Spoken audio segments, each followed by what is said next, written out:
কই যাও? শ্বশুর বাড়ি। হ্যালো ভিউয়ার্স, আসসালামু আলাইকুম। চলে আসছি একটু নতুন একটা ব্লগ নিয়ে। তো সকালবেলা রেডি হয়ে চলে যাচ্ছি শ্বশুর বাড়িতে।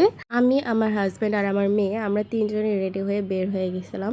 সকাল সকাল প্রায় হচ্ছে 9টা-10টার দিকে এরকম সময়ই বের হয়ে গেছিলাম, কারণ ওই দিন বৃষ্টি ছিল। সকালবেলা গুড়ি গুড়ি বৃষ্টি পড়তেছিল আর বেবির ঠান্ডা লেগে যাবে, এই জন্য আমরা একটু লেট করেই বের হয়েছি 10টার দিকে, না হলে আমরা 8টার দিকে বের হয়ে যেতাম। তো ওই দিন ওয়েদারটা আসলে মারাত্মক লেভেলের ছিল, ঠান্ডাও না বেশি, গরমও না, আর বৃষ্টিও ছিল। আর এই যে আমরা পৌঁছে গেছি, আমাদের বেশিক্ষণ সময় লাগেনি, কারণ ওই দিন ট্রাফিক ছিল না, বেশি জ্যাম ছিল না। ওই দিন বন্ধ ছিল, 5 আগস্টের বন্ধ ছিল, তাই আমরা গেছিলাম।